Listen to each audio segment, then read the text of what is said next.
esperar que ele vai nos chamar aqui, né? Vamos aqui então, chegando nesta manhã de sábado maravilhosa. O dia está nublado. Aí, alô, bom dia, doutor Maia. Bom dia, Beatriz. Tô toda entusiasmada, doutor Maia. Tô entusiasmada, não sei por quê. Será que eu tô surtada? Eu acho que eu tô meio surtada, doutor Maia. Sabe que essa coisa de tanta notícia de guerra e aquela coisa toda absurda que a gente não pode fazer nada, vai dando uma ansiedade. Eu acho que é ansiedade também, né? Eu acho que faz parte, né, da nossa vida essas dificuldades, e é difícil a gente lidar com paradoxos, né? A maioria das pessoas quer ter certezas e é difícil então entender que as certezas sempre estão se transformando em incertezas imediatamente, né?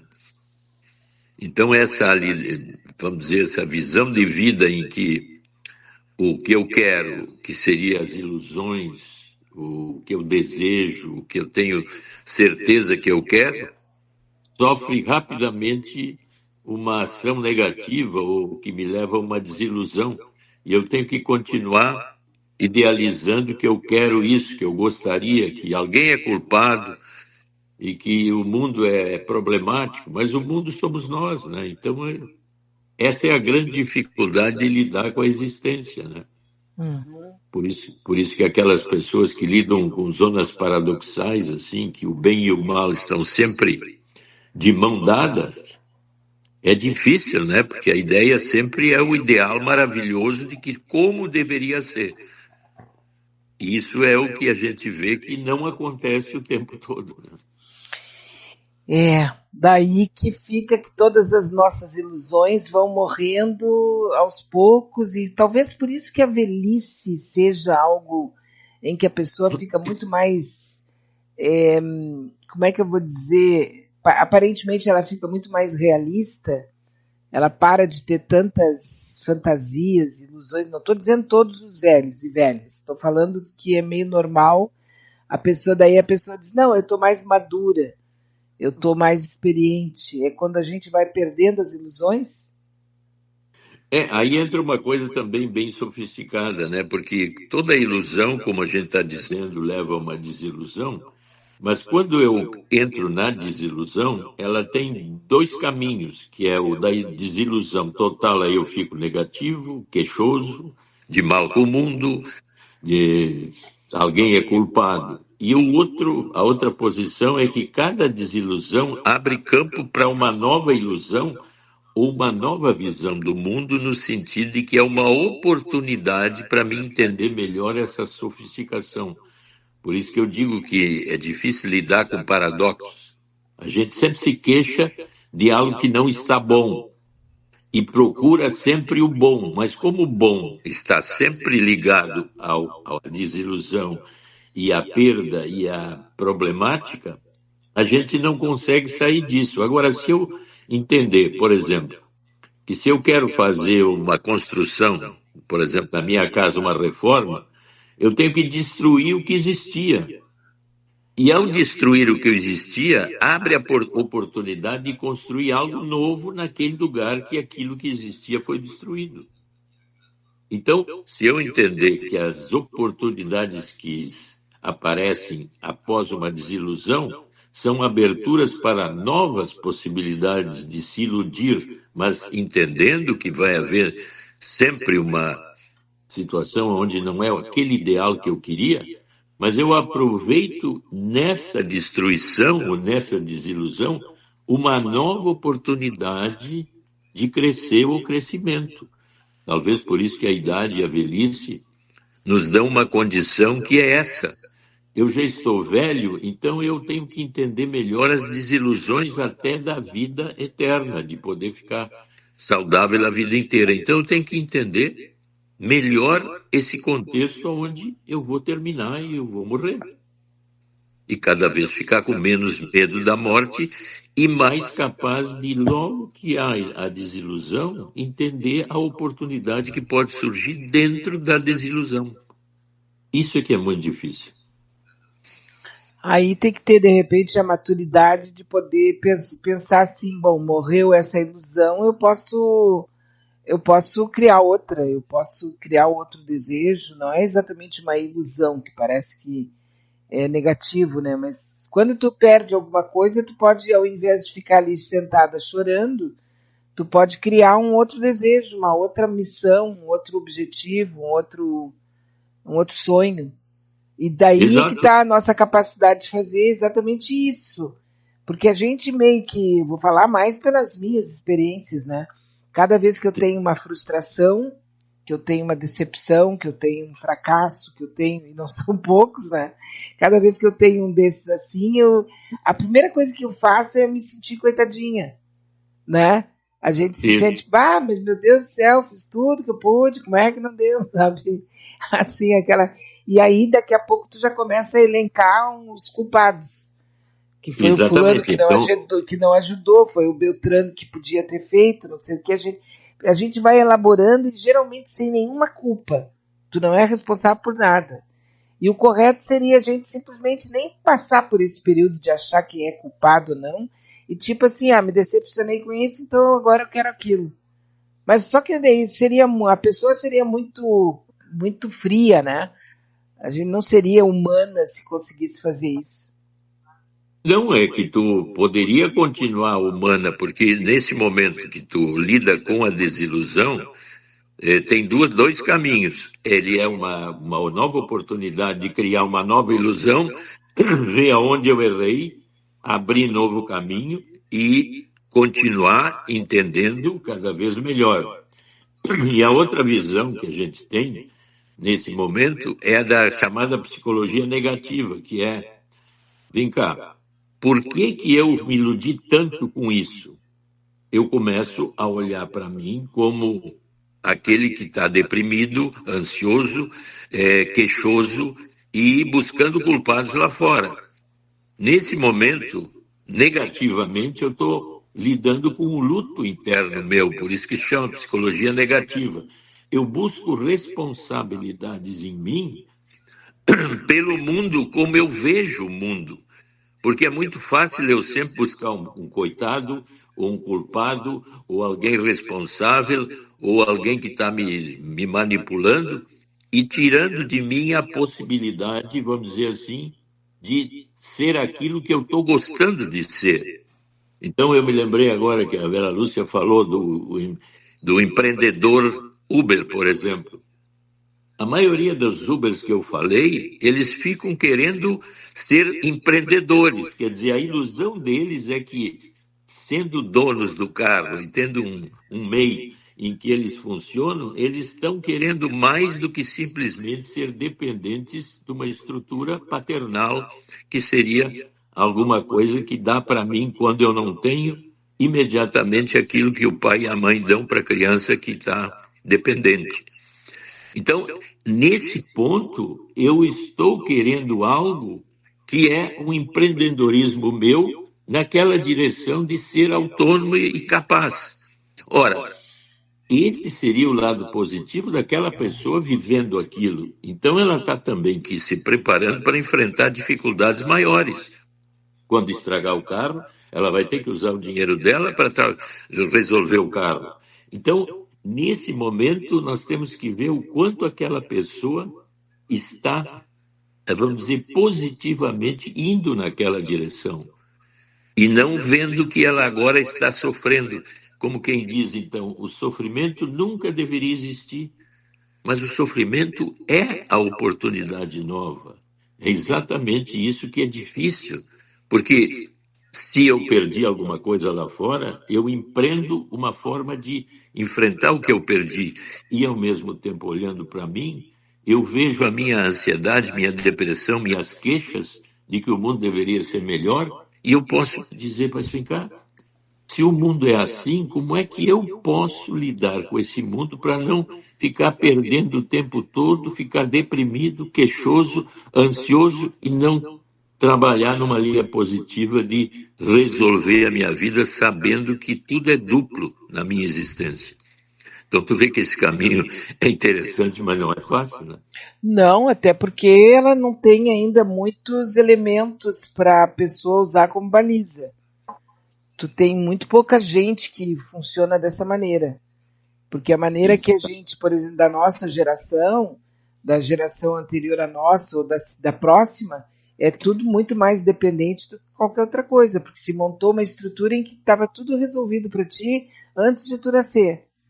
O teu pai e a tua mãe iam te dar estudo, aí tu ia terminar o teu estudo, ia até a tua avaliação, aí depois tu ia formar uma família, ia casar, tu ia te formar, ia formar uma família, ia casar, ia ter filhos, ia ter um trabalho com CLT, depois tu ia te aposentar e depois tu ia morrer.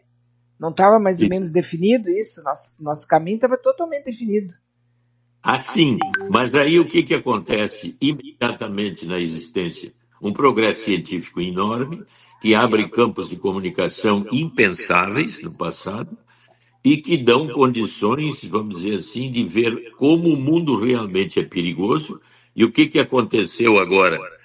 A geração Z, por exemplo, que não está absolutamente dependente de um pai e de uma mãe, em níveis quase que existencialmente eterno, porque é comum ficar 30, 40 anos ainda vivendo junto da família e buscando oportunidades que ao mesmo tempo existem, mas que são destruídas em quantidade enorme pelos progressos científicos e de comunicação que existem hoje, acabando com N profissões e criando um mundo perigoso onde a dependência é maior, a ponto de dizer que o milenal ou a geração Z não precisa de dinheiro, porque tem o apoio da família, porque o mundo é muito perigoso, então ele prefere ficar vivenciando isso de uma forma, vamos dizer assim, íntima com a internet, a maneira nova de ser alguém, que é ser um influenciador, ser um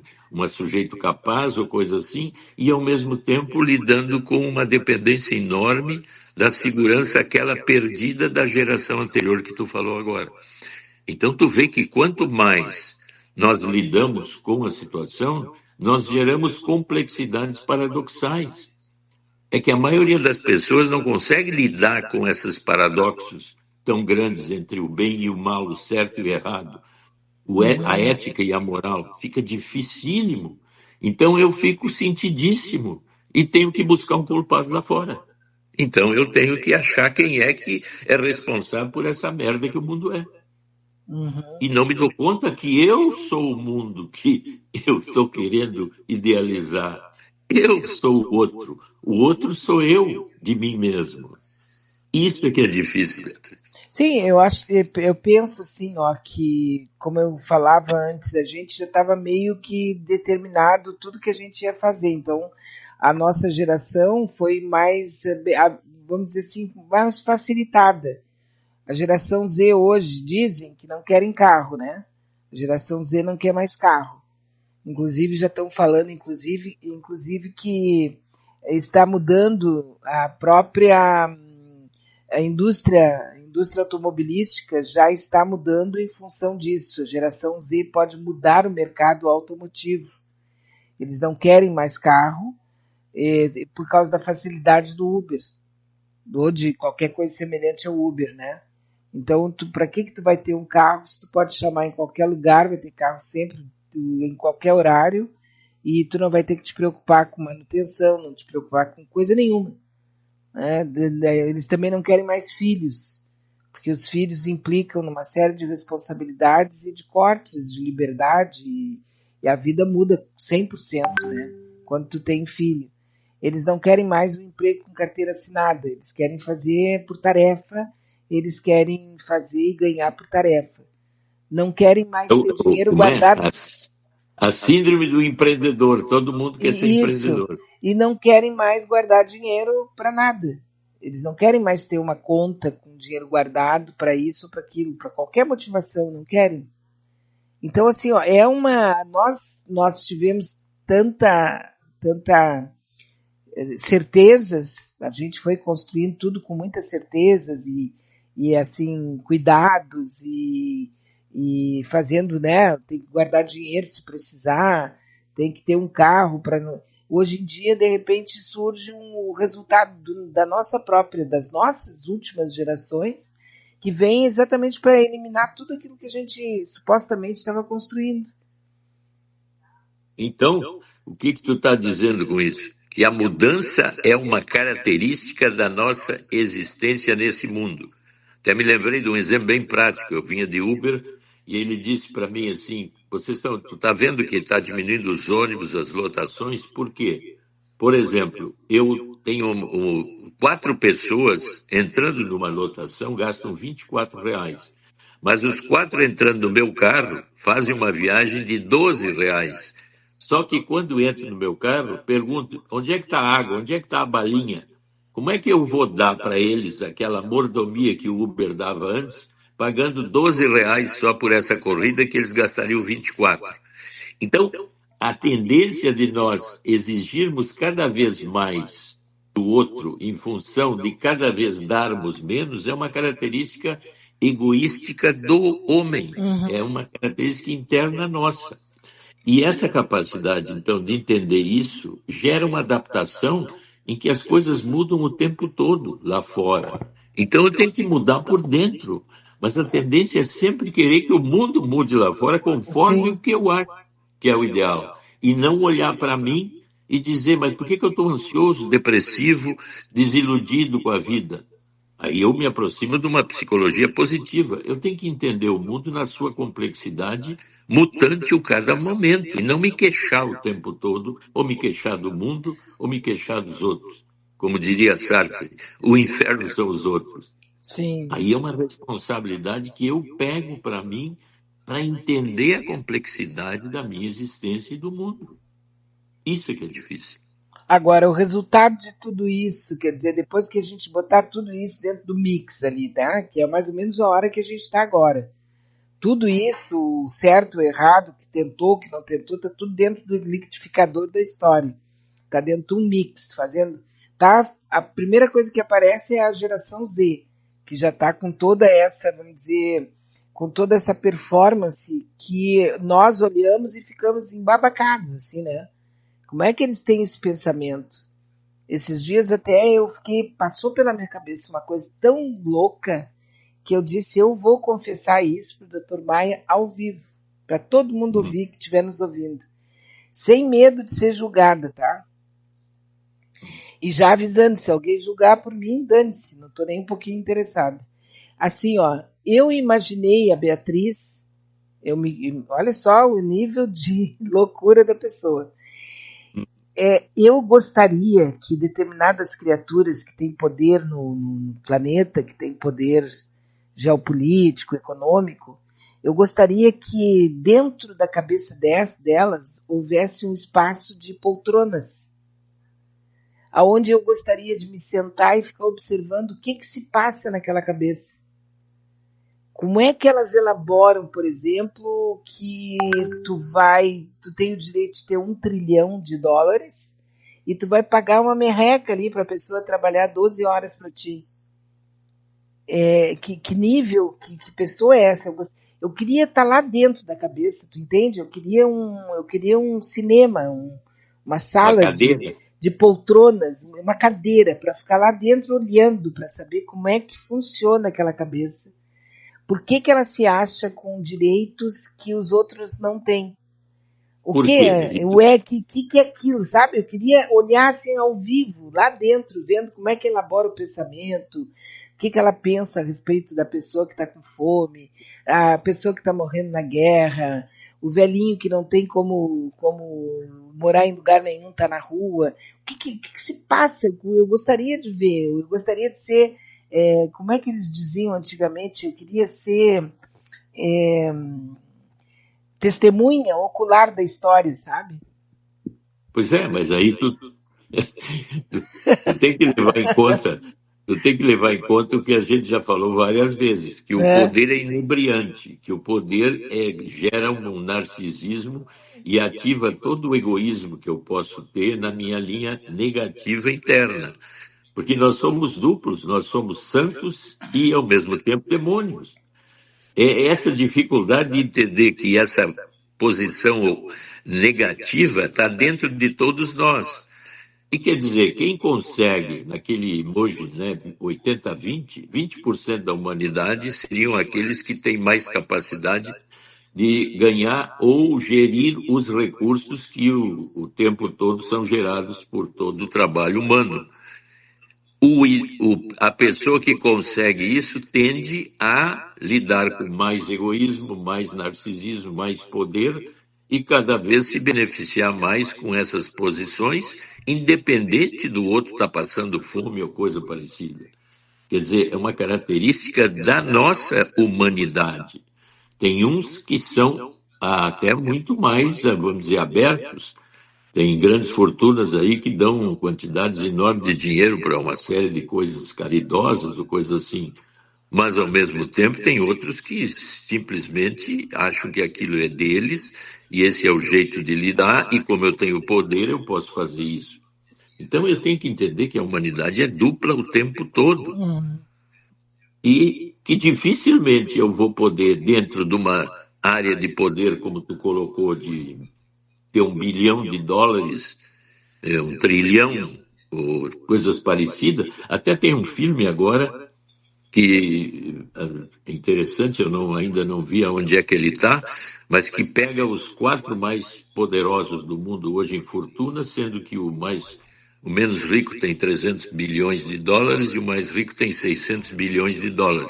Os 4 estão aparecendo cada vez mais no mundo, porque as grandes fortunas do antigamente, Rockefeller e Gordon, não sei o quê, um outro lá, eles eram inacessíveis, não queriam que ninguém chegasse perto dos outros.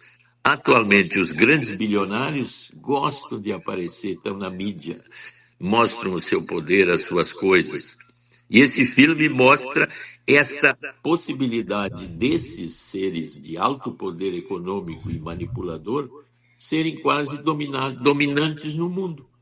Como um país que tem um poder grande ser dominante no mundo.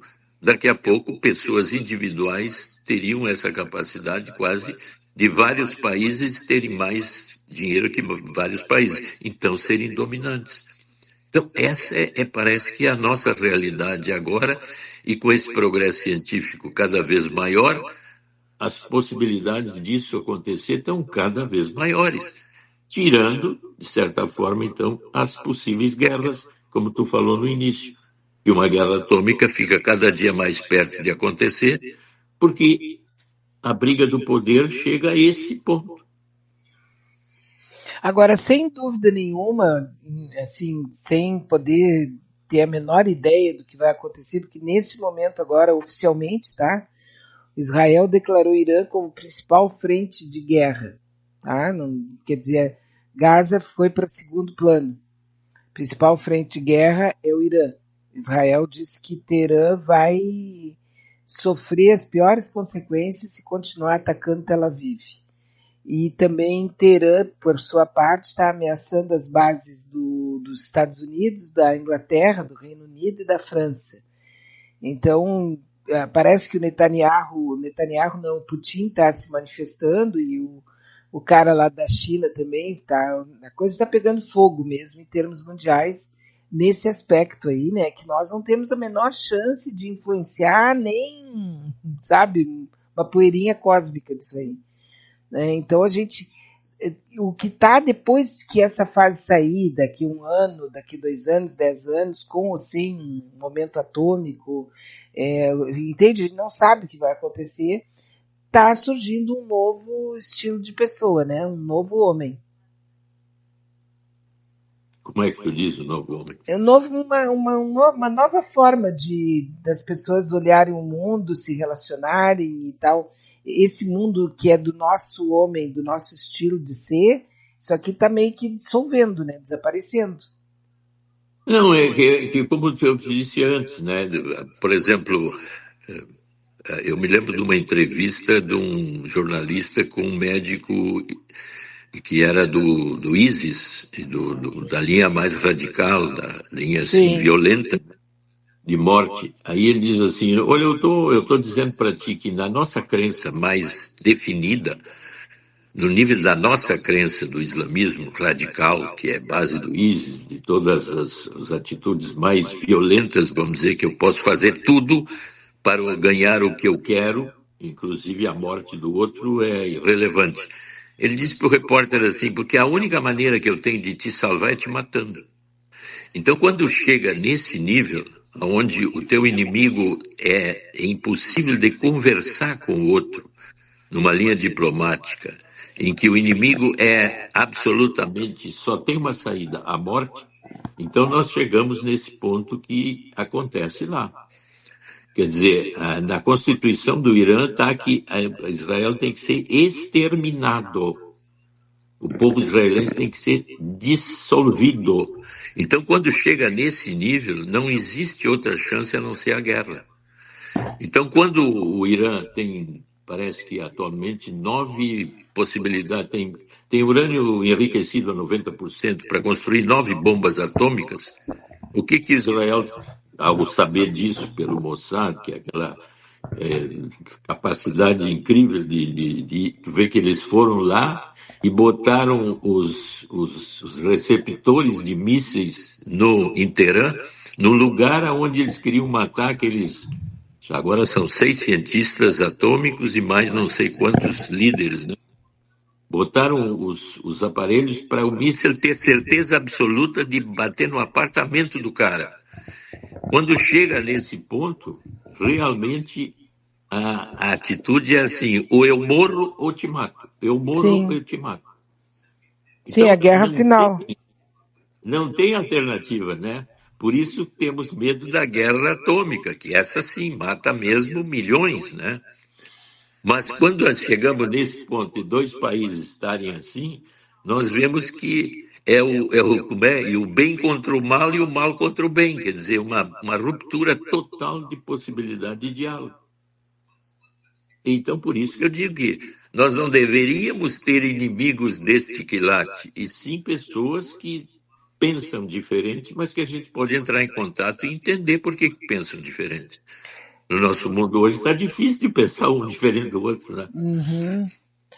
Na verdade, é como se a gente tivesse com 2 espécies ETs, né, se enfrentando. Sim, inimigos desse Inimigos tipo não desse tem tipo outra saída. radical. Não tem outra saída a não ser a morte. Aí o Israel levanta uma hipótese interessante, né? Já que como o Irã era dominado e até começou o programa atômico com os Estados Unidos na década de 50, e o Shah Reza Pahlavi era muito ligado aos Estados Unidos na época, depois caiu, os ayatollahs são altamente, vamos dizer, radicais, tanto dentro da religião como em relação a inimigos. Então, os dois ficaram fidagalmente inimigos a ponto de chegar no ponto que estão chegando. E a gente tem que ficar olhando e não tem o que fazer, né? E aqui também, assim, agora abstraindo todas essas questões mais enraizadas de demônio, Deus e prometido e enviado e tal, essa coisa toda que a gente sabe que está no meio disso, né? A questão, por exemplo, o poder bélico entre Irã e Israel, o chat GPT, ele foi perguntado, né? E ele respondeu que o Israel possui um poder bélico superior ao do Irã. Apesar do Irã ter o maior número de tropas e equipamentos, porque a superioridade de Israel se deve principalmente à sua tecnologia militar avançada. Tem aquele defesa que ele tem do Dome, né? Que ele tem um dome lá que não passa quase nada, certo? É o Dome de Ferro. Não, e outra coisa, né, Beatriz, que aí eu gosto de saber, né, tu sabe que o Irã tem 5.000 sanções econômicas do mundo ocidental, e a Rússia tem 25.000 sanções do mundo ocidental. Então, todos os armamentos do Irã são caças que são da década de 90 e início da 2000. Israel tem tudo isso avançadíssimo a partir de 2015 por aqui. Então, realmente, o que o Irã fez de importante? Ele escavou túneis profundos aonde ele está enriquecendo urânio, embaixo de montanhas, que é muito difícil de acessar com bombardeios de cima. Então, realmente, esses lugares estão protegidos. E por isso que o Israel está tentando matar os cientistas que trabalham nesse caminho para construir as armas atômicas, né? Então, é uma guerra de mortal. Quer dizer, ou eu te mato ou tu me mata. Então, o radicalismo ali é absolutamente negativo. Não tem Não, saída. eu me lembro que uma ocasião, já lá na década de 90 e tal, a gente já passou por períodos assim, né? Mais de uma vez. Talvez não tão grave quanto esse, mas já se passou por períodos assim, em que ficava aquela ideia, se o Israel fizer tal coisa, o que, que vai fazer? Por quê? Porque a gente fala Israel, que seria a ideia de judeus e árabes. Nos árabes, tu vai dar vários países ali com nomenclaturas, né, nomes e tal, mas são árabes, e aquela outra ideia também que tem, que seria do Iraque hoje, que são não vou lembrar agora, né? Então, assim, ó, se Israel realmente resolver bancar assim, eu vou fazer, eu faço e aconteço, mas e se todos aqueles países árabes se levantarem contra Israel? Israel só tem o mar. Mas não, eu vejo ali que não há possibilidade, né? O Israel estava se dando muito bem com a Arábia Saudita, com o Catar, com todos eles lá. Não, eles não têm armamento nem possibilidade, porque na realidade o Israel tá ligado aos Estados Unidos e à Europa, né? Então os armamentos são absolutamente superioríssimos.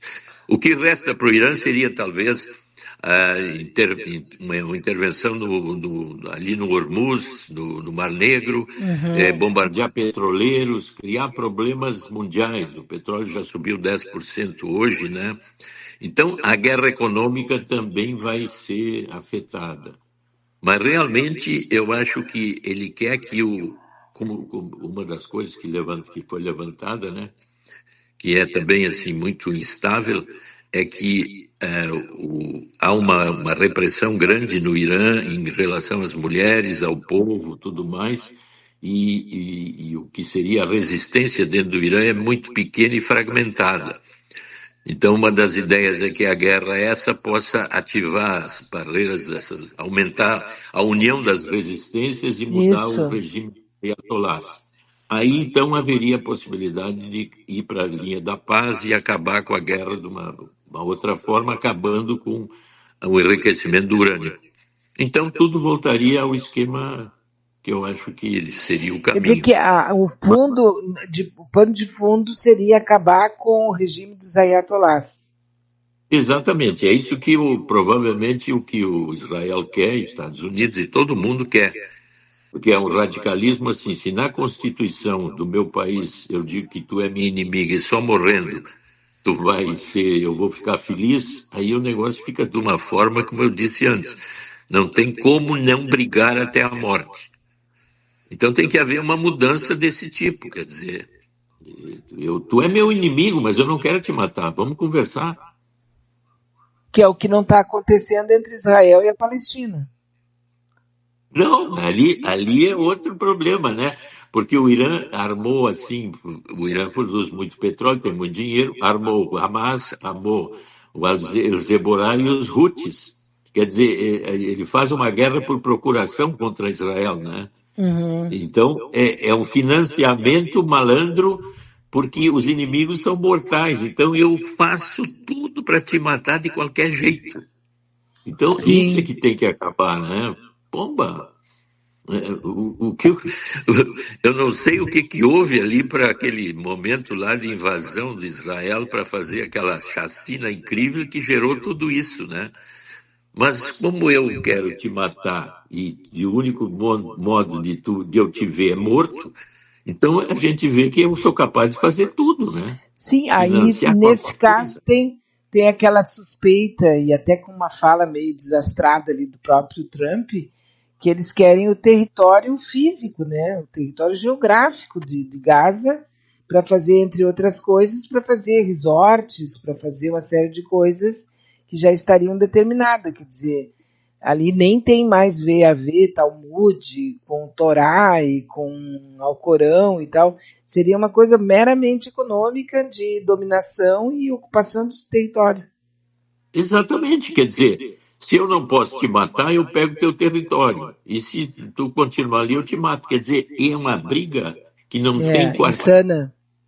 Parece a Primeira Guerra Mundial, que morreram só nas trincheiras quase 5 milhões de homens, né? O máximo que tu podia na Primeira Guerra Mundial era te arrastar e pegar uma outra trincheira ali, mas tu ficava lá chamando a mãe. De noite era assim, todo mundo, mãe, Que mãe. Quer horror. dizer, desesperados, prontos para morrer, estraçalhados, com tanques que vinham por cima das trincheiras, os morteiros caindo o tempo todo. 3 anos e meio brigando desse jeito. Quer dizer, é por isso que o Freud, quando levantou a hipótese da pulsão de morte, ele levou em consideração a Primeira Guerra Mundial. Nós temos dentro de nós uma pulsão de morte, uma busca desesperada pela morte. Daí a Se gente, não a minha, é do outro. ou seja, de uma certa maneira, nós somos suicidas. Exatamente, quer dizer, pulsão de vida brigando com a pulsão de morte, na linha da psicanálise aí, né? Então, toda a terapia é eu buscar em mim a pulsão de morte. Significa o quê? Por que eu sou deprimido? Por que eu sou ansioso? Por que eu sou fóbico? Por que eu tenho tanta raiva? Por que eu tenho tanto ressentimento? Esta é a visão pessoal de eu entender por que eu tenho esse ressentimento, que eu odeio o mundo, que eu odeio meu amigo, que eu odeio a minha mulher, que eu odeio esse inimigo, o vizinho. É isso que deveria se entender ou se buscar. Por que eu sou assim e por que eu culpo sempre o outro? Isso não passaria, claro que aqui é uma pretensão completamente debilóide minha, mas vamos lá. Isso não passa muito pelo sem sentido? Esse ódio todo não nasce do fato de que não tem, nada tem sentido? Pois é, mas o sem sentido é criado por mim quando eu, iludido com as coisas que eu quero, não as consigo, eu crio um sem sentido imediato. Eu não tento entender por que o sem sentido foi porque eu perdi o que eu queria. Eu não sei mais brigar porque eu perdi aquilo que eu valorizava tanto. Eu perdi a minha mulher e agora só matando ela para mim ter sentido de novo, mesmo ficando preso. Essa zona negativa que habita a mim sempre tem relação com uma perda de ilusão. Uma perda catastrófica para mim e não reverte numa visão pessoal de por que eu valorizei tanto aquilo que eu perdi, a ponto de agora ficar ressentido, raivoso, agressivo, e o ressentimento dentro de mim, ele passando certo limite e eu não resolvendo, ele vai para o corpo. E eu vou sentir tudo que é tipo de doença física e vou me queixar das doenças físicas, Sim. esquecendo que eu gerei isso em mim. Que daí, mas é que daí a pessoa não sabe que ela gerou isso nela. A maioria não tem ideia do que nós estamos falando, né, Beatriz? Não, nem eu. Estamos falando grego para a maioria das pessoas. Não, em algum momento nem eu. Sabe? Porque assim, ó.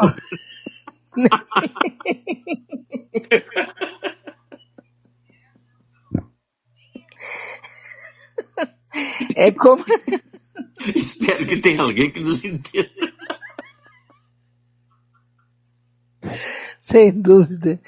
Não, porque assim ó, a gente vai falando e tu vai pegando todos os teus retalhos de informação, os teus caquinhos de notícias, tuas pequenas epifanias assim de entender alguma coisa, e tu fica assim, me passou pela cabeça ali, o senhor estava falando sobre o tamanho do poderio militar desse, daquele, aquela coisa, tudo que isso dá pra gente confirmar, porque isso é viável, isso é real, né? A gente pode saber quantas armas, quantas bombas, a gente pode saber. Mas a questão é saber assim, ó, quem é que está no comando de tudo isso, porque a gente tem assim como referência, por exemplo, de estupidez humana acima da média, o super, hiper, é o Átila Uno, né, que foi lá e era o terror das estepes, A gente tem como o Alexandre o Grande, que ia lá conquistando não sei quantos estados, ele fazendo e acontecendo, os grandes imperadores romanos que faziam aconteciam, né? Depois grande crescimento do nazismo, que fez aquilo, isso é um histórico também, a gente tem isso gravado historicamente. E assim, e passam os anos e a gente vai na Lua, a gente consegue fazer a nanotecnologia, a gente consegue elaborar tudo que tem no nosso DNA, né? A gente já fez um mapa do DNA, quer dizer, a gente está assim num desenvolvimento espetacular, inacreditável de tudo, e no entanto nós continuamos tão boçais quanto esses todos que eu falei aí, aonde de repente a humanidade simplesmente fica à mercê de meia dúzia de cabeças completamente piradas, e que tudo que a gente tem de racional vai para dentro do esgoto, vai para o saco. Por isso que se diz que a evolução é pessoal, né? Então tu vê que à medida que tu fala na história, todos aqueles poderosos que tinham tudo na mão usavam os recursos de armas e de guerra que tinham na época. À medida que cresce a capacidade técnica e evolutiva, de evolução tecnológica, os poderosos, esses têm mais recursos. Tu vê que o Israel tem a bomba atômica, mas ela não vai atirar uma bomba atômica no Irã, né? Não, diz que tem, olha só, os chats GPT e as inteligências artificiais estão sendo questionadas e eles estão respondendo quem é que tem mais poder armamentício e tal, se é Israel ou Irã. E eles estão dizendo aí, está tudo registrado já nos sites, estão dizendo que Israel tem várias bombas atômicas, não tem só uma. Sim, são várias. São os países que têm bomba atômica. A Índia, o Paquistão, a Inglaterra, a França, a Rússia, a China, os Estados Unidos. E o Irã tem preparado, possivelmente, para produzir nos próximos meses, ou talvez anos, umas 9 bombas atômicas, segundo a inteligência israelense. Então, por isso esse ataque. Mas são esses países e que nenhum deles... e a Coreia do Norte ainda, né, que a gente não falou, que tem bombas atômicas. Até o Irã podia pedir emprestado uma bomba atômica para o baixinho da Coreia do Norte, se quiser. Sim. Porque ele está emprestando não sei quantos, mais de 10 mil homens ou mais, sei lá, 50 mil homens para a Rússia lutar na Ucrânia, né? Então, é tudo uma linha de poder maior nesse nível que nós estamos falando. O poderoso não admite perder, é egoísta, é orgulhoso, é narcisista e vai usar de todos os recursos, que é o lado negro da força, como a gente diz. Nós temos um lado negro em nós, por isso que eu digo que a evolução é pessoal. A sombra, né? Eu me dar, né? Por que eu gerei o vazio? Por que eu tenho ódio e raiva do meu vizinho, da minha mulher, do meu filho, da minha amante, do não sei quem? Quer dizer, eu tenho que olhar para mim. A briga é interna na realidade, mas se eu ganho poder que vem de fora, eu sou assim. Só que, na verdade, eu me acho tão legal, eu acho que eu sou uma pessoa tão bacana, tão show de bola. Eu tenho a impressão que esse povo que chega num nível de poder, eles começam por aí, se achando demais da conta. Se achando a pessoa mais inteligente, mais querida, mais tudo. E aí elas acham que a razão delas ela é já meio que, de alguma maneira, está ali, foi Deus que me deu, sabe? Tem alguma coisa mágica no meio de tudo isso. Mas tu viu, tu sabe que a gente também fala do Fausto e o demônio. Quer dizer, o demônio chega para o Fausto e diz assim: Fausto, tu tá desvalido, tu tá velho, tu tá sem vontade, desiludido da vida. Faz o seguinte, eu te dou todo o poder do mundo, eu te dou tudo, dinheiro, juventude, só assina aqui com o sangue que a tua alma é minha. A maioria, quando eu falo isso, leva um susto. Não, eu não me filho de Deus, eu digo o demônio. Mas o demônio está onde? Dentro de mim. Eu tenho o demônio dentro de mim. Então, eu assino o pacto, porque se eu consigo assinar o pacto com o demônio, quem vai me salvar, na linha do Fausto, é Deus. Deus no sentido assim, o equilíbrio entre as duas forças. Uma equalização do bem e do mal interno geraria uma sabedoria pessoal que eu me aproximo, então, das famosas religiões mais elevadas, que seriam, por exemplo, o budismo, em que há um homem que entende a duplicidade do homem e é aberto a todos os homens. Aí nós temos que ir para uma linha chamada espiritual, que está dividida em N tipos de religião no mundo hoje. Mas ainda não assim como eu estou colocando nesses níveis mais sofisticados, né? Uhum.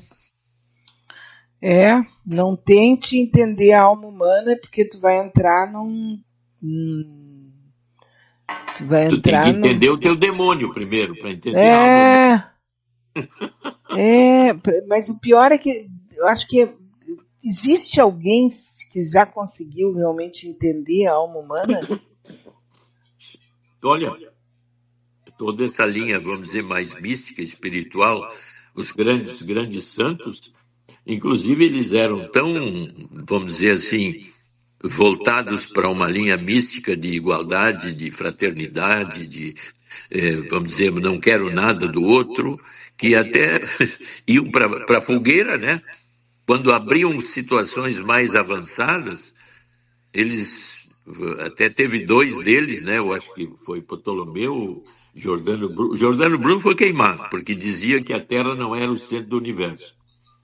E o outro negou as suas crenças, que eram avançadas, mais científicas, para não ir para a fogueira. Quer dizer, certas linhas básicas, tu tem que ser obediente e meio escravo das ideias, senão tu vai ser preso, tu vai ser exterminado, tu vai para a prisão, tu vai ser torturado. Isso é uma característica constante na nossa vida, né? A abertura a liberdade pessoal que hoje campeia mais no mundo hoje, ela está sempre sujeita a níveis de mudança, né? Nos Estados Unidos a gente está vendo. Imigrante lá é como se fosse barata, né? Tem que exterminar. Não, e assim, ó, lá eu soube de algumas coisas da área da Europa, assim, mais antiga, assim, tipo Portugal, Espanha e tal, aonde em algumas regiões o pessoal não pode ver um estrangeiro, principalmente se for indiano ou se for tipo paquistanês ou chinês, não, diz que não podem ver porque o ódio é mortal. É que a gente não tem essa ideia, né, professor Dr. Maia? A gente vive num mundo muito misturado. Nós temos o Brasil como uma situação muito misturada. Mesmo aqui, a xenofobia, ela é ainda assim meio... Ela não tem uma fortaleza e nem é bem aceita. Quando alguém vê um ato xenófobo, geralmente alguém do grupo ali vai se levantar e vai dizer o que é isso, né? Mas em algumas regiões, por exemplo, de Portugal, diz que não podem ver um estrangeiro, que eles ficam fora da casinha. Diz que é uma experiência, diz que está crescendo isso no mundo de uma maneira meio que assustadora, só que não é de fora para dentro. Está nascendo lá de dentro, sabe? É uma coisa de base. E isso é mais assustador ainda, porque a gente não sabe o tamanho, é subterrâneo. A pessoa está com aquele ódio dentro de casa. Até que aparece o grupo e aí ela vai junto com o grupo e fazem atrocidades, né? Cometem atrocidades. Não é, mas isso tu vê que tem uma razão muito grande, porque as diferenças econômicas, né? Os morticínios lá no Sudão, por exemplo, é horrível. Coisas incríveis. Então, a imigração no mundo, parece que são mais ou menos 100 milhões de um potencial de imigração. O que significa um imigrante para um país ou um lugar onde há uma certa estabilidade econômica e de relacionamento? É um invasor. Então, é uma força invasora passiva, mas que vai tirando lugares de quem se sente até ali seguro. Então, essas invasões de imigrantes no mundo, Olha só, elas estão criando fobias fantásticas sim, e agressividades incríveis, né? o dado que eu peguei aqui, doutor Maia, fui buscar o relatório mundial sobre imigração, tá? Sobre migração. São 281 milhões de migrantes em todo o mundo. Olha aí, passou, eu já estava só em 100, já está É, em 200 milhões. 281 milhões em todo o mundo. É o Então, relatório tu mundial imagina, sobre migração do ano passado. essa seria a invasão passiva, porque tem a invasão ativa que é militar. A invasão passiva é o pobre, o desvalido que chega e fica acampando na frente da tua casa. O que tu faz? Daria para pensar, apenas como um exercício, assim, daria para pensar que se todo o dinheiro que circula no planeta, estou falando de todinho, todos o dinheiro que circula no planeta, fosse dividido entre o número de habitantes, a gente poderia encaminhar alguma outra maneira de pensar e viver o planeta, porque eu acho que uma parte significativa dessa migração ela se deve a questões econômicas. Depois tu vai encontrar políticas, depois tu vai encontrar religiosas, depois tu vai encontrar ambientais. Sim, mas é isso. São tentativas positivas nesse nível, mas aí entra aquilo que eu já falei, nós estamos falando, que é o poder. Quando o poder chega na minha mão, por que eu não vou usar esse poder para usufruir mais desse poder que eu tenho? Eu tenho mais capacidade de ganho, por que eu vou dividir? Eu tenho que usar o outro para que eu me enriqueça cada vez mais. Esse é o aspecto, vamos dizer, da dominação egoísta, orgulhosa e narcisista, que faz parte do nosso íntimo. Eu teria que fazer uma mudança nessa pessoa para chegar Uhum. nesse ideal que tu está falando. Sim. Por isso que, como isso não acontece, e a pessoa que ganha esse poder daqui a pouco se pergunta, por que não? Por que eu não posso usar mais o outro para ter mais Claro. poder? Eu sou mais Então, inteligente, eu mereço mais. exatamente. Então, é um problema altamente individual de mudança pessoal de cada um. Então a gente tem que Porque, falar com o Criador e dizer que ele errou. mas aí é que entra a linha do autoconhecimento. Eu tenho, o Criador não tem nada a ver comigo agora. O Criador me criou. E ele diz o quê? Te vira nesse mundo, rapaz. Descobre por que eu te criei. Não fica me dizendo, mas e tu fez isso comigo? Não, o Uhum. problema é meu. É a mesma coisa que tu, depois dos 15, 16 anos, ao dizer, mãe, me traz a batida, mãe, me traz o café. Uhum. Filho, eu te criei aí para te entrar no mundo. Tá, Te vira. então uma parte da nossa desgraça, e aqui eu estou sendo bem pretensiosa, uma coisa inédita, uma parte, uma parte da nossa desgraça, ela se passa justamente dessa nossa incapacidade de assumir a nossa responsabilidade com o nosso bagulho, vamos dizer assim, com a nossa história. Exatamente. Porque Deus, olha só, pensa bem, vamos elaborar aqui, né? Deus, ou o Criador, dá o nome que tu quiser, ele nos criou o planeta, criou as estrelas, criou tudo, que nos criou, tá? Aí deu para nós um planeta lindo, todo organizadinho, com 4 estações, com animais de todas as espécies, quer dizer, é um paraíso. Ele nos deu aqui, tá? Fica aqui nesse planetinha. Estou fazendo vocês aqui. E desde aquela época a gente vai fazendo merda, esperando que Deus volte para nos salvar. Exatamente, quer dizer. E aí então tem a religião que diz, né, que tem o inferno e tem o purgatório e tem o céu. Então tu tem que ser bom aqui para poder ir para o céu. Mas é tudo Uhum. depois da morte. Mas enquanto eu estiver aqui, deixa eu fazer do meu jeito. Eu não acredito nisso. E eu sou egoísta. E já que Deus me jogou para fora do paraíso porque eu quis ser não sei o quê, quis conhecer a verdade, comi da maçã proibida, ele me jogou para fora e eu tenho que me virar. Então Deus se eximiu de mim. Eu tenho que descobrir por que eu estou aqui e qual é o sentido da vida. Aí nós vamos para uma linha de autoconhecimento. Mas, na verdade, A eu passo a maioria. minha vida inteira chamando Deus para me dar emprego, Deus vai me dar um bom Isso, marido. Deus é mordomo. Ele vai chegar e vai me atender. e tu vê que Deus fica tão bom para certas pessoas que tu sabe que tem até igrejas evangélicas à venda, já com toda a turma ali, já só muda o pastor. Mas é por isso que eu queria uma cadeira especial dentro da cabeça das pessoas. Entende? Para poder entender o que se passa naquela cabeça ali. Como é Pois é, que, tu tem que pensar o que se passa na tua cabeça. não, na minha A eu nem minha posso. cabeça é a minha. Na minha eu já desisti, né? Não, na minha. Doutor Maia, sabe que eu sou a pessoa mais medrosa que eu conheço, né? Eu me considero uma pessoa extremamente medrosa. Ao mesmo tempo em que também eu sou extremamente do tipo fluida, assim, tudo bem, se acontecer não sei o que, tá tudo bem, né? Apesar do medo, mas aí, tipo, daqui a pouco a gente se torna um ser humano assim, ó, desapegado, em excesso, absolutamente desapegado, isso eu acho que não é bom. Tu te torna uma pessoa absolutamente fluida, se não retém, não quer reter nada, né? Porque justamente tu deixou de acreditar em quase tudo. Aí fica um negócio meio que assim, uma pandorga sem rabo, né?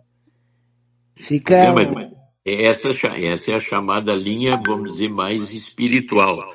À medida que eu me desapego das coisas e vou largando isso e entendendo que tudo é passageiro, eu estou começando a entender dimensões existenciais bem sofisticadas. Eu não sei por que eu nasci aqui, por que eu cheguei aos 80 anos, por que eu estou até agora aqui, tenho uma certa saúde.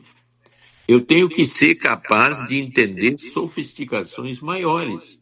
Porque senão, se eu não tenho essa visão, que seria então mais transcendente, filosófica da existência, de um sentido altamente pessoal meu, de um valor pessoal onde eu valorizo tudo que eu vivi, que eu tenho, ou que eu deixei de ter, ou que eu me desapeguei, eu abro um caminho que seria numa linha mais espiritualizada da existência.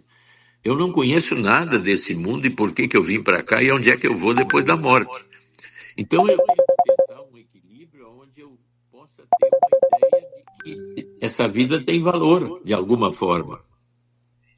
Então, esse caminho seria mais transcendente interno de autoconhecimento pessoal, porque senão eu caio nisso que tu colocou. O que eu estou fazendo aqui? É melhor estar morto porque não tem sentido essa vida.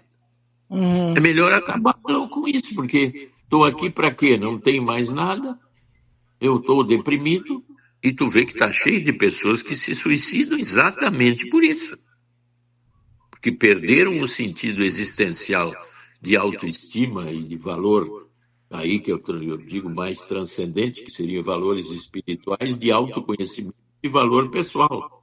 Não uma religião determinada, mas tem muita gente que procura o caminho através de uma religião, de ouvir ler a Bíblia, dar interpretações que dão sentido, um grupo. São tentativas de não perder o sentido da vida, né? De querer dizer o que eu estou fazendo aqui. É melhor morrer porque aí eu desapareço e paro de ter essa consciência depressiva e angustiante que me habita hoje. Sim.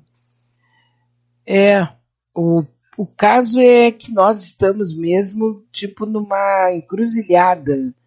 Não exatamente no nível pessoal, porque no nível pessoal a gente já está na encruzilhada desde que nasceu, né? Desde que nasceu. Mas agora, em termos geopolíticos e de segurança mundial e de lucidez, né, doutor Maia? Porque, assim, ó, é como se a gente tivesse mergulhado num hospício, né? Porque tudo é possível acontecer a partir de qualquer momento, mas aí a gente não está mais falando de uma guerra de facções ou de uma guerra política, de ideias, nós estamos falando de bomba atômica, meu. Pois é, mas é por isso que eu digo que na linha mais sofisticada de entendimento, quando Freud levanta pulsão de vida, pulsão de morte. Quer dizer, a pulsão de vida está sempre lutando com a pulsão de morte. Quer dizer, nós estamos sempre vivendo nesse mundo em risco de vida, de perigo, o tempo todo. Então, achar um sentido num mundo em que duas pulsões poderosas, a de vida e a de morte, estão em constante ação uma com a outra, nós temos que descobrir uma linha de autoconhecimento, de sentido pessoal de vida, porque se eu olho para o mundo, eu estou sempre vendo zonas de alto pessimismo, alta agressão, alta Claro. problemática, e ao mesmo tempo vejo linhas de conservação, de tendências a cuidar da natureza, cuidar dos animais. Quer dizer, o nosso lado bom também persiste, criando situações altamente interessantes. Então, se eu não consigo entender a linha da morte, da agressão, da violência, então eu me associo a posições mais positivas da vida. Eu Uhum. sou um cara que me aproximo de trabalhos voluntários, eu vou Sim. fazer coisas que são boas para outras pessoas, eu vou buscar sentidos positivos dentro do que eu posso, porque eu sei que o mundo é complicado. Né? E aí a gente tem que abordar aquele nosso inferno particular, né? Que é o dia a dia, os relacionamentos com filhos, com irmãos, com pais, com tios, com vizinhos, aonde às vezes, né, parece que está tudo pintado de vermelho, assim, né? Mas olha só, doutor Maia, tem uma amiga nossa aqui que diz assim, ó, ela gostaria de uma dica de abordagem, tá? É uma coisa pessoal, da família ali. Ela, um, uma conversa com o filho de 29 anos, que já mora fora de casa, está vivendo com uma namorada, está vivendo maritalmente com a namorada. Estamos verificando um distanciamento de convivência por parte do filho com todos da família. Estamos sentindo uma fuga de convívio. Todos os convites que fizemos ele declina, sempre tem outra coisa já agendada. Nos parece que tem medo de ser responsabilizado pelo cuidado com os pais no futuro. Então ele estaria criando um pré-distanciamento. Mas ele não abre mão da ajuda financeira indireta que seus pais fazem na sua vida. A relação deles é muito boa, não tem conflito, só existe uma distância que se perpetua paulatinamente, que vai, parece que é como se tivesse sendo criada uma barreira emocional, distância, sem nada de briga, assim. Só está se desaparecendo da vida dos pais. Qual a abordagem que pode se fazer com ele? É que essas coisas são muito difíceis, porque ao se aproximar um do outro, sempre vai haver o que ela está dizendo, né? Um afastamento, uma desculpa, um não posso, não dá. Eu acho que nesses casos assim mais difíceis, o ideal sempre é ter um intermediário, alguém neutro que possa trazer realmente as problemáticas vistas do lado dele e o que ele vê do lado dos pais, que seriam então as incongruências e as dificuldades de se colocar numa mesa de negociação, né? Por isso que a gente diz assim, nessa época, por que as terapias então? Porque o terapeuta sempre é um intermediário entre a problemática que eu tenho no mundo e a problemática que eu tenho dentro de mim. Então, ele é um diplomata, que ele está ali para equalizar as duas posições numa troca constante. Tu está te queixando, tu está deprimido, está ansioso por isso, por aquilo outro. Qual é o problema, qual é o jeito que tu vê as coisas? Então, a terapia sempre é uma intermediação entre os meus problemas e o mundo. Em situações familiares onde há dificuldade de diálogo, eu sugeriria também uma intermediação de alguém neutro, um familiar mais neutro, que pudesse trazer o que está sendo evitado e que está cada vez mais difícil de manter o contato. Mas e Porque se isso não está acontece. explícito, doutor Maia? Tipo assim, ó, imagino que não esteja uma coisa explícita. O que, que vai se dizer para ele? Tu não visita tua mãe, tu não cuida da tua mãe, tu não quer saber da tua mãe, tu não visita mais. Como é que. Porque, assim, pelo que ela fala aqui, ó, eles se dão bem. A relação é muito boa. É que tudo que eles convidam o filho já tem o que fazer, o que eu acho também é natural. É, Pois é. né? Eu acho também é natural. Tipo assim, ó, eu não me casei e agora eu vou ter que visitar meus pais todo final de semana. Eu tô casada, agora quem casa quer casa, quem casa quer ter o seu espaço, a sua vida. Né? Ele não abre mão da ajuda financeira.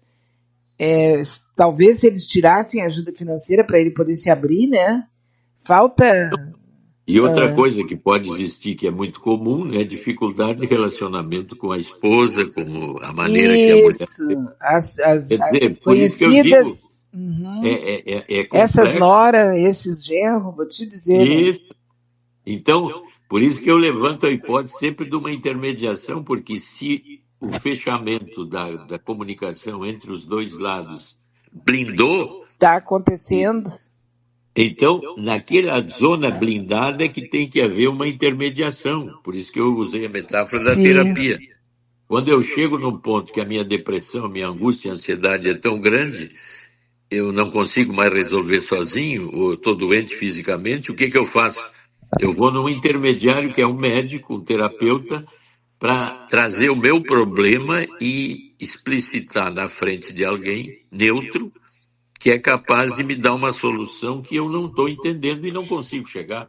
Olha, entra aqui uma pessoa com um número que eu não conheço, porque eu sou muito, né? A gente conhece os amigos exatamente pela fotografia, pelo número e tal, né? Esse aqui eu não conheço, tá?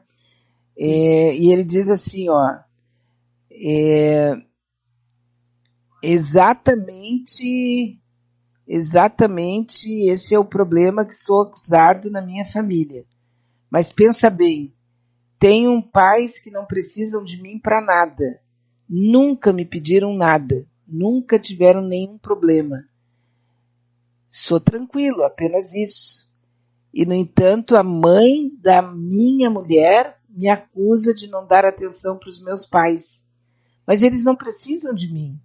Jamais me chamaram para nada que não fosse coisa boa. Eu nunca fui necessário nesse nível de ajudar pai e mãe. Eles têm tudo.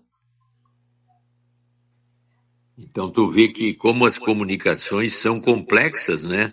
E difíceis de entender, porque os argumentos de cada um lado são nítidos, né? Eu estou sempre trabalhando e gosto do auxílio que vocês me dão, mas nunca quero intimidades de família. Então, essa estrutura, ela é absolutamente estranha. Mas a complexidade, se nós começar a examinar em detalhe, surge esse outro que diz, mas vem cá, por que eu vou me aproximar do jeito que a minha sogra quer da minha família se as coisas estão bem?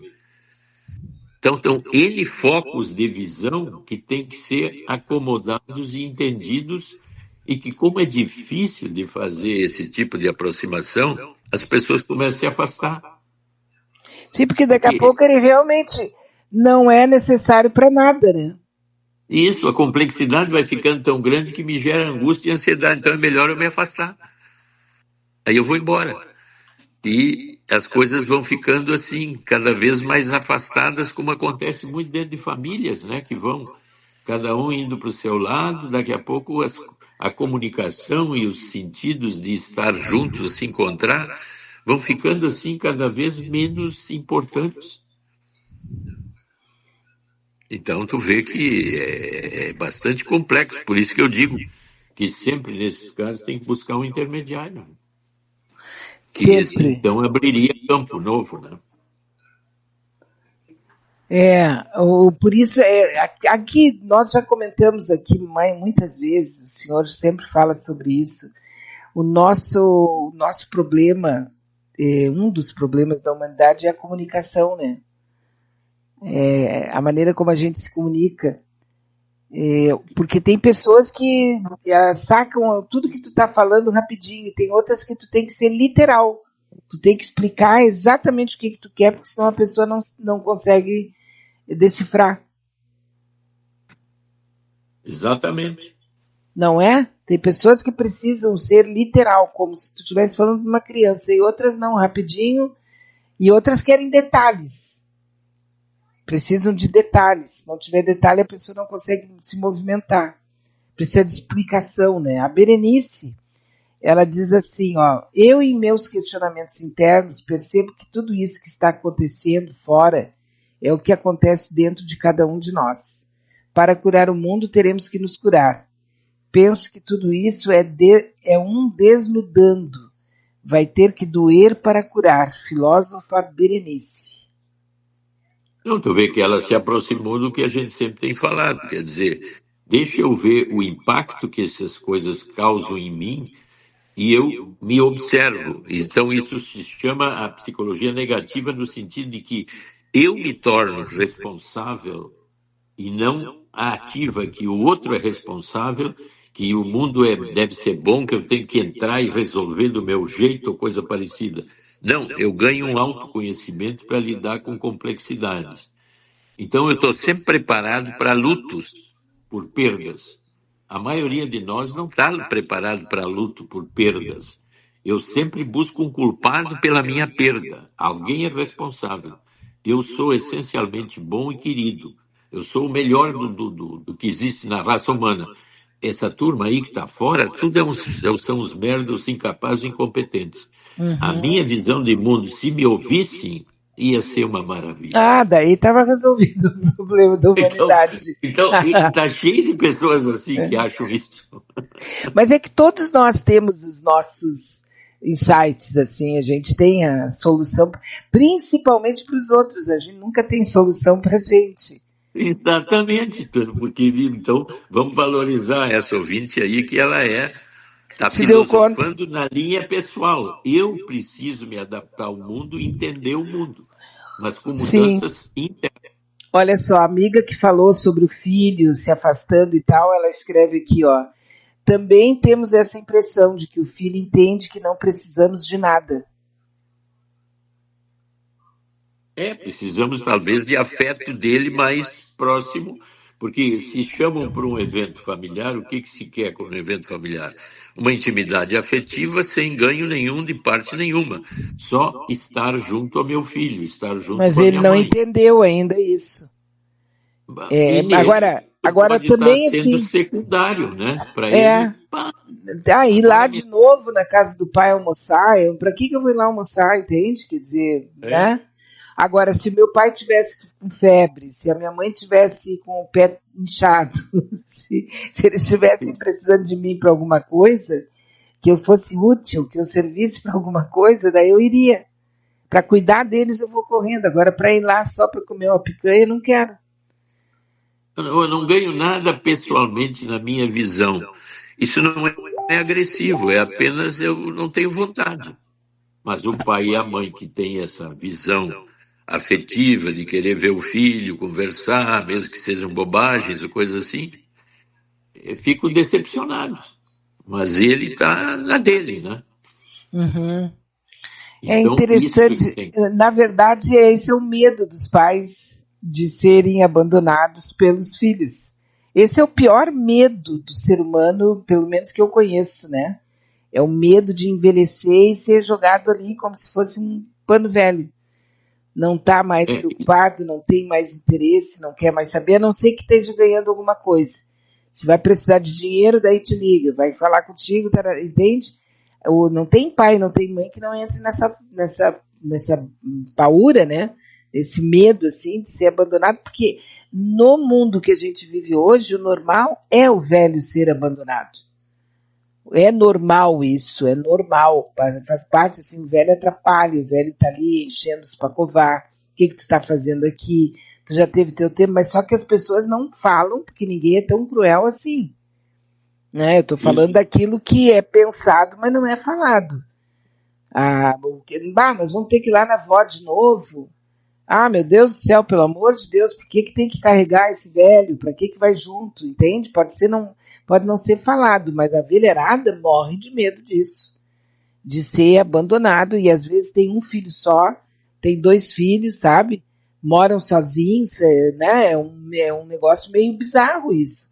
Sabe que esse é um assunto, doutor Maia, que eu acho que tinha que ser tratado, e eu acho que deve ter grupos que fazem isso, que eu só não conheço, né? Das pessoas que estão envelhecendo, como eu, por exemplo, como as pessoas que eu conheço, e que às vezes tem até um casamento, tem ali, moram com alguém, mas a vida meio que perde aquele... tu já não tem mais um objetivo na vida, né? Tu tem ali, tu já te aposentou, tu já assim, não tem muito... não tem muitos sonhos, não está afim de fazer grandes viagens, de fazer grandes compras, de fazer nada, ou não tem dinheiro, ou não pode, ou não quer, não interessa. Mas a idade está chegando. E nós não, assim como nós não fomos treinados, nós não fomos educados para crescer e ter família, hoje em dia, como era 40, 50 anos atrás, a gente vai viver junto. Porque ama, porque tem muita tesão, porque não sei o que, a gente vai viver junto. Mas não tem um treinamento. Aí depois, daqui a pouco, pinta um filho, também não tem treinamento, a gente não tem uma educação para isso. Depois a gente cria os trancos e barrancos dos filhos, eu estou aqui falando e pensando em voz alta. E depois tu envelhece, daqui a pouco tu tá uma véia, caindo nos pedaços, e tu não sabe o que tu vai fazer também. Não sabe, a gente não sabe o que eu vou fazer. Não, eu vou tirar um curso. Não, eu vou fazer uma viagem. Não, eu vou agora aprender a fazer tricô. A gente não é acostumado, não é treinado para saber o que fazer com o tempo da gente, depois que o nosso tempo passa a ser absolutamente nosso. Então, tu vê que eu posso usar uma metáfora, né? Quando tu envelhece na linha dos jovens, tu é um imigrante chato que está invadindo a minha vida, tendo eu que te cuidar, perdendo meu tempo. Então, eu teria que te botar numa casa de saúde ou num lugar onde tu ficasse cuidado e não me incomodasse mais. A tendência egoística que nos habita é mais ou menos essa. Quer dizer, quem é absolutamente inútil agora, para que eu vou gastar tempo com a inutilidade? Tem pessoas que são extremamente egoístas e veem as coisas e o envelhecimento dessa forma, que é uma forma particular de ver o mundo como certos dirigentes veem, ou certas pessoas com mais poder veem essas minorias, né? Outra questão aqui, doutor Maia, aqui é o contrário. Minha mãe chega na casa dos filhos, nem tira a bolsa do ombro, já chega, já quer ir embora. Eu conheço uma pessoa assim, chega louca para ir embora. Quando vamos na casa dela, qualquer tipo de tentativa de cuidado, ela sente como forma de controle. Fica braba, difícil comunicação. Ela fará 80 anos, mora sozinha, já caiu em golpes e os 4 filhos morrendo de preocupação. Não quer sair da casa grande, requer trabalho e cuidados. A frase dela é: eu só faço o que eu quero. Sim, é uma autonomia que vai sendo cada vez mais burra, né? Porque não se dá conta da velhice. E isso é um dos grandes problemas também de pessoas de idade que acham que têm um poder que já perderam e não se dão conta, né? Mas isso não é um medo? Isso também não é medo, fruto do medo de não ser respeitada e ser controlada mesmo? Porque eu conheço uma pessoa que é assim, né? Ela tá bem idosa, mas ela, Deus o livre, tu dizer para ela não vai, não faz, ela diz eu posso ir, enquanto eu estiver caminhando, eu sou dona do meu nariz e eu faço. Mas ao mesmo tempo eu não quero aqui tirar o cuidado dos filhos, que esse cuidado é verdadeiro, né? A mãe sozinha, claro, morando na casa, sendo vítima de fraudes e tal. Mas, ao mesmo tempo, isso não é uma espécie assim, de proteção, tu ter uma mãe com autonomia, que ainda se dispõe, que ainda consegue sair, fazer as coisas dela sozinha. Isso não é uma bênção? Mas se ela ainda faz isso tudo e não há problemas, não cai em golpes, não cai se quebra... Não, mas ela cai, ela já caiu em golpes. Então é bom, né? Mas tu vê que essa onipotência narcisista da pessoa de idade, de que não se dá conta ou não quer se dar conta por um orgulho pessoal, que está mais velha, que precisa de cuidados e se cuidar e atender os outros, aí também é uma patologia narcísica excessiva, né? Ah, eu acho.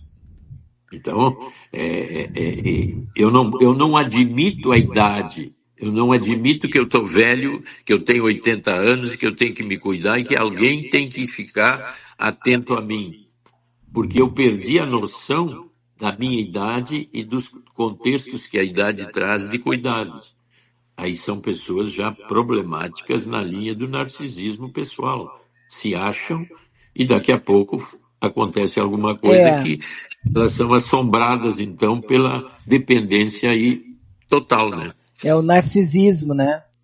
É flagrante narcisismo. Eu sou demais da conta, sabe? Eu sou super inteligente, eu resolvo. Eu tenho experiência, vocês não sabem o que eu sei. Cheio de idoso assim, né? Eu me lembro, eu estava no shopping, né?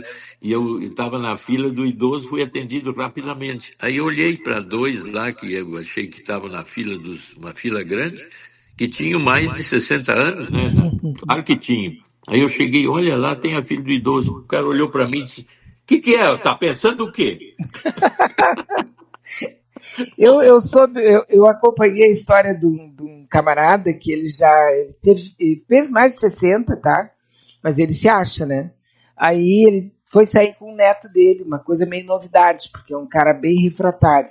Aí foi sair com o neto e estava na fila do supermercado grande, de um grande hipermercado, e estava com o menino na fila, e daqui a pouco veio um cara ali que estava cuidando, não sei o que, ele chegou e disse: "Olha, o senhor pode ir lá para aquela fila dos idosos." Doutor Maia, você sabe que ele entrou em surto? Ele depois conta, hoje ele conta dando risada, tá? Mas ele disse que na hora chegou a dar dor de barriga nele. Eu digo, mas tu achou... conta da idade naquela hora. Eu disse pra ele, mas vem cá, cara, tu achou que ninguém ia notar que tu já tá passado dos 60? Não, mas eu tô bem. Eu digo, mas não se trata de estar bem ou mal. É visível uma pessoa que tem mais de 60 anos. Mas na cabeça dele, ele podia disfarçar, entende? E aí, como assim o mundo flagrou que eu sou um velho? É o medo da velhice, né? A minha idade é segredo de Estado. Agora, isso deve doer pra caramba, né? Isso deve ser meio preocupante, né? Diz uma paciente minha: olha, eu fiz 75, mas a partir de agora não faço mais anos nenhum. Ah, não, mas eu acho isso natural. Não tem que ficar por aí, sabe? Não tem que ficar por aí dando sopa e tal, né? Eu, quando saio com a minha mãe, a gente vai nos lugares e eu digo, olha, essa aqui é minha irmã, né? Porque ela tá super bem e tal, e ela, de vez em quando, ela encrenca, sabe? Não vai falar isso, tem que respeitar a minha idade. Eu digo, não, mãe, mas é só uma brincadeira. Ela, não, mas às vezes eu não gosto disso. Claro, né? Ela tá com 94 anos, depende do humor dela daquele dia. Mas essa coisa de idade é assustadora, porque é ruim ficar velho. Não me venha dizer, não venha dizer que é bom que eu vou ficar braba. Fiquei braba. Esses tempos eu fiz uma brincadeira, me apresentaram e eu, prazer, Macróbio à sua disposição. Macróbio. A pessoa levou um susto. Aí a gente precisa também pensar que é um privilégio chegar, vai saber com que idade a gente vai chegar, lúcida, né, doutor Maia?